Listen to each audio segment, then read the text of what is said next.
Ni sharti tubadilike na kuamini badala ya kuwa na hofu, alisema raia huyu wa Ujerumani mbele ya kamera za waandishi wa habari. Let's talk about football inaendelea sehemu ya pili. Mwaka 2015 Jurgen Klopp alijiunga na Liverpool akitokea Borussia Dortmund na kuchukua mikoba ya Brendan Rodgers ambaye alitimuliwa klabuni hapo kwa kushindwa kufikia malengo ya klabu hiyo. Baada ya kuingia Liverpool, Jurgen Klopp alileta mabadiliko makubwa ndani ya Liverpool na kubadili kabisa mfumo wa uchezaji wa klabu hiyo, huku katika msimu wake wa kwanza alibahatika kufanya usajili wa wachezaji kadhaa. Marko Grujic, kiungo Mserbia, alisajiliwa kutoka klabu ya Red Star Belgrade, lakini alishindwa kudumu Liverpool na kuamua kutimka ndani ya klabu hiyo. Wengine ni Ragnar Klavan, Joel Matip na Luis Karius. Msimu wake wa kwanza ndani ya Liverpool, Jurgen Klopp alimaliza nafasi ya 8 katika ligi kuu ya England na kufika fainali ya Europa League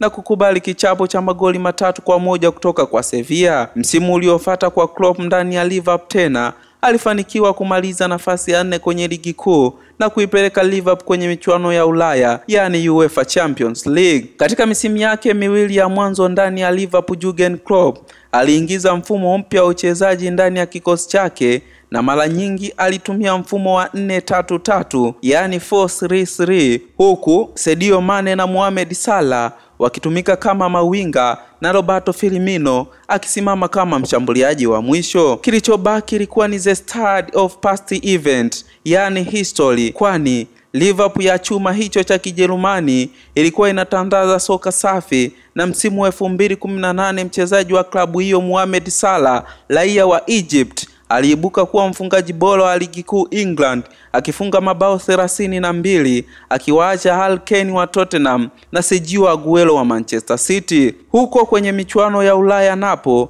Liverpool ilifika fainali ya michuano hiyo na kukutana na Real Madrid, ambayo huko mambo yalikuwa so mazuri, kwani walikutana na kichapo cha magoli 3-1 na kupoteza fainali hiyo. Mafanikio ni mchakato ambayo hayatengenezwi kwa siku moja. Matunda ya Klopp ndani ya Liverpool yalianza kuonekana msimu wa 2018-19, kwani katika msimu huo Liverpool walikuwa mabingwa wa michuano ya Ulaya, UEFA Champions League, kwa mara ya 6 kwa kuichapa Tottenham Hotspur mabao 2-0. Magoli ya Liverpool yalifungwa na Mo Salah pamoja na Divock Origi na kuwafanya vijana wa Mauricio Pochettino kuondoka kichwa chini. Haikuishia hapo Liverpool ndani ya msimu huo, kwani waliibuka kuwa mabingwa wa FIFA Club World Cup kwa kuwatandika Flamengo goli 1-0, ambalo hilo nalo lilifungwa na Brazil Roberto Firmino. Pengine ndani ya Liverpool kwa msimu huo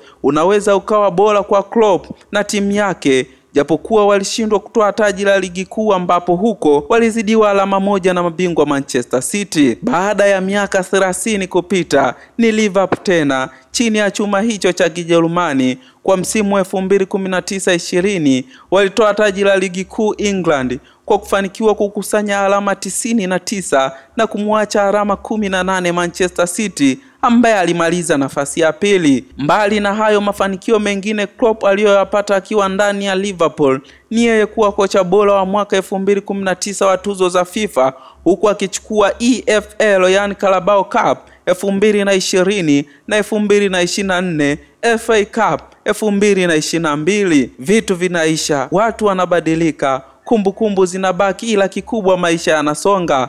Pengine ilikuwa ni ngumu kwa mashabiki wa Liverpool kuamini pale ambapo kocha huyu raia wa Ujerumani alipotangaza rasmi kuwa atastaafu kufundisha soka. Katika maisha yake ya soka, Jurgen Klopp kama kocha amefundisha jumla ya michezo 1080, huku akipata ushindi mara 588, sare 256 na kupoteza michezo 236, ambayo ni sawa na 54% ya ushindi katika michezo yote. Hakuna tunachomdai wana michezo Jurgen Klopp katika soka, kwani ameacha alama kubwa na falsafa yake ya gegenpressing ambayo iliogopesha sana wapinzani wake. Mimi ninahoza mstaarabu Steven Zakaria.